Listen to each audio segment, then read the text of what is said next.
நீங்கள் கேட்கவிருப்பது ஜூனியர் விகடனில் வெளியாகும் பா. திருமாவேலனின் பெரியோர்களே தாய்மார்களே தொடரின் பகுதி 64. பெரியோர்களே தாய்மார்களே. காமராஜர் ஆட்சியை அமைப்போம் என்ற முழக்கத்தை கந்தசஷ்டி கவசம் போல தமிழ்நாடு காங்கிரஸ் தலைவர்கள் அவ்வப்போது முணுமுணுப்பார்கள். சில நேரங்களில் அடுத்தவர் காதுக்கு கேட்பது மாதிரியும் பல நேரங்களில் கேட்காதது மாதிரியும் அவர்கள் சொல்லிக் கொள்வார்கள். காமராஜர் ஆட்சி என்பது 52 ஆண்டுகளுக்கு முன் தமிழ்நாட்டில் இருந்தது. அரை நூற்றாண்டுகள் கடந்தும், அதாவது 3 தலைமுறை கடந்த பின்னும் ஒரு மனிதனின் ஆட்சி சிறப்புக்குரியதாக போற்றப்படுகிறது என்றால் அதற்கு என்ன காரணம்? நாம் இன்று அவரை பெருந்தலைவர் என்கிறோம், கர்ம வீரர் என்கிறோம். அவர் தன்னை அப்படி சொல்லிக் கொள்ளவும் இல்லை, நினைத்துக் கொள்ளவும் இல்லை. எல்லோரும் மந்திரி, நான் பெரிய மந்திரி, அவ்வளவுதான் என்றார். தன் மனதுக்கு எது சரி என்று பட்டதோ அதை செய்ய நினைத்தார், செய்து முடித்தார். அதற்கு விதிமுறையா, சட்டதிட்டமா, அதிகாரிகளா, யார் தடையாக இருந்தாலும் தகர்த்தார். முந்தைய 30 ஆண்டு காலம் மூளை முடுக்கெல்லாம் பேருந்தில், லாரியில், மாட்டு வண்டியில், சைக்கிளில் நடந்தும் அலைந்தும் தமிழ்நாட்டின் நீல அகலங்களை தனது கண்ணால் பார்த்து இதயத்தால் நுகர்ந்து எண்ணக்கூட்டில் அடைத்து வைத்திருந்த அத்தனை இயக்கங்களையும் எவன் எதிர்த்தாலும் செய்து முடிக்கும் தெம்பும் திராணியும் காமராஜருக்கு இருந்தது. அதனால் தான் காமராஜர் ஆட்சியில் என்ன நடந்தது என்றே தெரியாதவர்கள் கூட காமராஜர் ஆட்சி நல்லாட்சி என்று தீர்ப்பு எழுதி கொண்டிருக்கிறார்கள். ஒரு காரியத்தை செய்ய சொல்கிறார் காமராஜர். ஜிஓ இடம் தராது என்கிறார் அதிகாரி. ஜிஓ என்றால் என்ன என்று கேட்டார் முதல்வர். ஜிஓனா கவர்மெண்ட் ஆர்டர் என்றார் அதிகாரி. கவர்மெண்ட் ஆர்டர்னா என்ன என்றார் காமராஜர். பதில் சொல்ல முடியாமல் திணறினார் அந்த அதிகாரி. நீங்கள் எழுதி வைப்பதில் நான் கையெழுத்து போட்டால் கவர்மெண்ட் ஆர்டர் அப்படித்தானே என்று கேட்ட காமராஜர், நான் சொன்ன மாதிரி மாற்றி எழுதுங்கள், நான் கையெழுத்து போடுகிறேன் என்றார். அங்கே நிற்கிறார் காமராஜர். தஞ்சையில் மழை வெள்ளம், ஊரே மிதக்கிறது. வீட்டுக்குள் முடங்கி கிடக்கவில்லை முதல்வர் காமராஜர். நேரே போனார். வெள்ளம் சூழ்ந்த பகுதிக்குள் வேட்டியை தூக்கி கட்டிக்கொண்டு இறங்கினார்.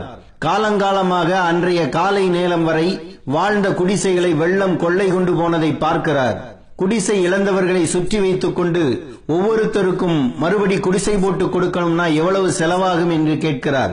ஆளாளுக்கு ஒரு தொகையை சொன்னார்கள். முதல்வரால் ஒரு முடிவுக்கு வர முடியவில்லை. ஓரமாக நின்று கொண்டிருந்த ஒரு பெரியவரை அழைத்து எவ்வளவு செலவாகும் என்று கேட்டார் காமராஜர். அந்த பெரியவர் சொன்ன தொகை காமராஜருக்கே நியாயமாகப்பட்டது. உடனே அருகில் இருந்த அதிகாரியை பார்த்த முதல்வர், ஒவ்வொரு குடிசைக்கும் அவர் சொல்ற பணத்தை கொடுத்துடுங்க, எத்தனை குடிசைன்னு கணக்கெடுங்க என்று உத்தரவு போட்டார். உடனே பணத்தை கொடுக்க முடியாதுங்க ஐயா, வருவாய்த்துறைக்கு நாம் அனுப்பி ஒப்புதல் வாங்க வேண்டும். அவர்கள் இந்த தொகையை ஏற்றுக்கொண்டால் தான் நாம் தர முடியும் என்றார் அதிகாரி. எப்ப சாங்ஷன் வாங்கி எப்ப கொடுப்பீங்க? வீடே இல்லாம ரோட்ல நிக்கிறவனுக்கு பணத்தை கொடுத்து குடிசை போட வையுங்க, அப்புறம் சாங்ஷன் வாங்கிக்கோங்க. உடனடியா கொடுக்கிறதுக்கு பேர் தான் நிவாரணம் என்றார். நவம்பர் மாதம் பெய்த மழைக்கு, வந்த வெள்ளத்துக்கு பிப்ரவரி மாதம் வரை முழு நிவாரணம் கிடைக்கவில்லை. இப்போது பசுமை வீடுகள் திட்டத்தில் ஒருவன் வீடு கட்டி முடிப்பதற்குள் அவன் வாழ்க்கையே பாலைவனம் ஆகிவிடும். இப்போது அப்படி வில்லங்கத்தனமான விதிமுறைகளை வைத்துள்ளார்கள். இன்று இத்தோடு ஒப்பிடும்போதுதான் காமராஜர் உயர்ந்து நிற்கிறார். பிற்காலத்தில் சென்னை பல்கலைக்கழக துணைவேந்தராக இருந்த கல்வியாளர் நேத்து சுந்தரவடிவேலுதான் காமராஜர் முதல்வராக இருந்தபோது கல்வித்துறை செயலாளராக இருந்தார். பாலக்காட்டுக்கு பக்கத்தில் ஒரு கிராமத்து பள்ளிக்கூடத்துக்கு சென்றிருந்தார் நேத்து சுந்தரவடிவேலு. காலை நேர பிரார்த்தனையின் போது ஒரு பையன் மயங்கி விழுந்து விட்டான். காலையில் அவன் சாப்பிடாமல் வந்ததுதான் காரணம் என்று நேத்து தெரிந்து கொண்டார். மதியம் நடந்த ஆசிரியர் தின விழாவில் பள்ளியிலேயே மாணவர்களுக்கு உணவு வழங்கினால் படிப்பில் கவனம் செலுத்துவார்கள் என்ற தனது விருப்பத்தை தெரிவித்தார். அது தினமணி நாளிதழில் பெட்டி செய்தியாக வந்திருந்தது. எல்லா நாளிதழ்களையும் வரிவிடாமல் அதிகாலையிலேயே படித்துவிடக்கூடிய காமராஜர் கண்ணில் இது பட்டது. இது பற்றி நேத்து சுந்தரவடிவேலுடன் பேசினார். நீதி கட்சி காலத்திலேயே மாநகராட்சி பள்ளிகளில் மதிய உணவு போடப்பட்டது. இதை அறிந்தவர் காமராஜர். மாநகராட்சி பள்ளிகளில் மதிய உணவு போடுகிறார்களே, இதனால் பலன் உண்டா என்று கேட்டார். பலன் உண்டு, இதனால் மாணவர் வருகை அதிகரிக்கிறது என்று நேத்து சொன்னதும் எனக்கு வேண்டியது அதுதான் என்று சொல்லி அந்த திட்டத்தை போடச் சொன்னார். அதிகாரிகள் முட்டுக்கட்டை அப்போதும் இருந்தது. 4 பேருக்கு நல்லது நடந்துவிடக் கூடாது என்று நினைப்பவர்கள் எல்லாம் ஒழுக்க சீலர்களைப் போல விதிமுறைகளை பேசி கட்டையை போடுவார்கள் என்பதை அறியாதவரா காமராஜர்? அரிஜன பள்ளியில் உணவு போட்டோம், கான்ட்ராக்டர்கள் தான் பலனடைந்தார்கள் என்று வருவாய்த்துறை அதிகாரி சொன்னார். அப்படியா? இந்த திட்டத்தை கான்ட்ராக்டர்களிடம் விட வேண்டாம் என்றார் காமராஜர். மாணவர்களுக்காக நாம் போடும் உணவை வாத்தியார்கள் சாப்பிட்டு விடுகிறார்கள் என்று அடுத்த பந்து வீசப்பட்டது.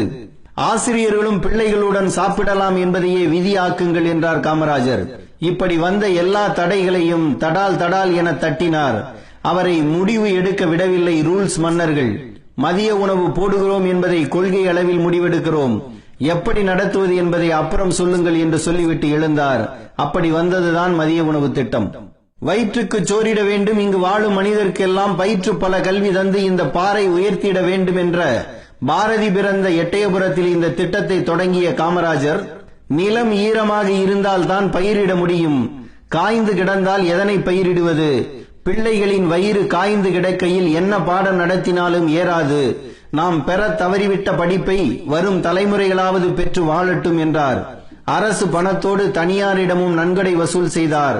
ஊர் ஊராக வந்து பகல் உணவு திட்டத்துக்காக பிச்சை எடுக்க சித்தமாக இருக்கிறேன் என்றும் அறிவித்தார். ஒரு கிராமத்தில் 500 பேர் இருந்தால் அங்கு பள்ளி திறக்க வேண்டும் என்றார். பள்ளி செல்லும் பிள்ளைகளின் தொகை 2 மடங்கு ஆனது. பிள்ளைகளை படிக்க அனுப்புங்கள் என்று பிரச்சாரம் செய்தார். ஆசிரியர் பயிற்சி பள்ளிகளை அதிகப்படுத்தினார். இவரது ஆட்சியில் தான் பள்ளி மாணவர்களுக்கு சீருடை திட்டம் கொண்டு வரப்பட்டது. மாணவர் மனதில் இருந்த ஏற்றத்தாழ்வு ஒழிக்கப்பட்டது.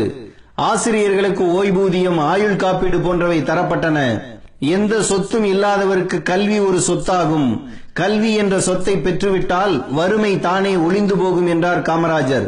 சமூக, அரசியல், பொருளாதார காரணங்களுக்காக ஒடுக்கப்பட்ட மக்கள் மனதில், உடம்பில், குடும்பத்தில் தன்னம்பிக்கை ரத்தம் பாய்ச்சுவதற்கு காமராஜர் காலம் பயன்பட்டது. இன்று டாஸ்மாக் கடைகளை நடத்தும் அரசாங்கம் பள்ளிக்கூடங்களை தனியாருக்கு விட்டுவிட்டு கைகட்டி வேடிக்கை பார்க்கிறது. அவர்கள் செய்யும் அநியாய வசூலுக்கும் அரசுக்கும் எந்த சம்பந்தமும் இல்லை என்று தட்டி கழிக்கிறது. இதையெல்லாம் பார்க்கும்போதுதான் காமராஜரை உச்சியில் கொண்டு போய் உட்கார வைக்க வேண்டியுள்ளது. நாட்டை ஆள்வது நான் அல்ல, எனக்கு ஓட்டு போட்ட மக்கள்தான் இந்த நாட்டை ஆள்கிறார்கள். ஒரே ஒரு நாள், ஒரு சீட்டில் குத்தும் ஒரு முத்திரை அடுத்த 5 ஆண்டுகளுக்கு நான் ஆள்வதற்கு அதிகாரம் வழங்குகிறது என்றால் அந்த முத்திரைக்கு எவ்வளவு மதிப்பும் மரியாதையும் இருக்கிறது பாருங்கள். எனவே மக்கள்தான் எஜமானர்கள் என்று சொன்ன காமராஜர் அந்த எஜமானர்களுக்கு சேவகம் செய்வதை தெய்வீக கடமையாக நினைத்தார். அதனால் தான் மனித தெய்வமாக போற்றப்படுகிறார்.